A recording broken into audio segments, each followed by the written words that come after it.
So let's talk about the combustion of hydrocarbons from a practical standpoint. Specifically, we want to look at what this gives us in terms of the stability of the molecules. Now, a lot of organic chemists like to brush over a lot of details. I don't like to. So let's talk about 1-butene versus 2-butene. And if we combust it, they take 6 equivalents of oxygen, and this will give us 4 CO2 and 4 H2O, and this is the combustion product. So this is something you probably remember from general chemistry, how to balance a combustion reaction. Now, if we want to use the combustion analysis to determine the relative stability, what we really have to work with is the Gibbs Free Energy, the delta G. Now, delta G can never be directly measured for these types of reactions unless you're willing to run into fuel cells. So practically, delta G is a hard number to measure. So organic chemists will use the delta H, the heat of combustion, and this is kind of a misleading analysis because delta H does not tell you the favorability of a molecule. It's the Gibbs Free Energy that does. But we do have the relationship that delta G equals delta H minus T delta S. So this is the Gibbs relationship.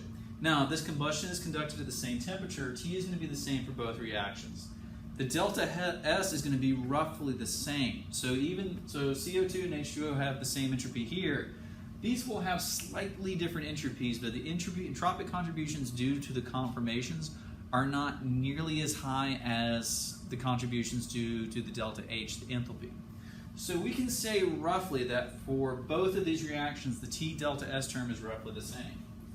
So the delta H is roughly delta G minus is T delta S.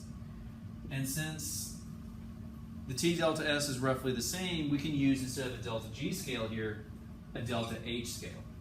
So this is why we can use the enthalpy as a crude measure of stability. Now, it is a good crude measure, but it's still a crude measure. So don't get into the habit of thinking that delta H reflects the stability of the molecule. It's really the delta G. But what the scale is the delta G plus the T delta S contributions from the combustion reaction, and it's roughly the same T delta S for every single one. The only thing that's really changing here is the delta H. That's going to be the big one. So the delta H, your enthalpy, reflects the heat gain or loss, and we typically associate this with bond breaking or bond making. So if these bonds are high in energy, what will end up happening is that when we break them, we'll release a ton of energy.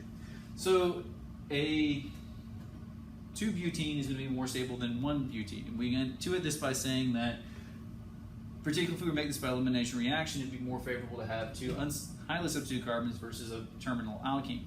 The way this is reflected is that when we combust 1-butene, the delta H here, the heat lost, it's much more of an exothermic reaction than the combustion of 2-butene.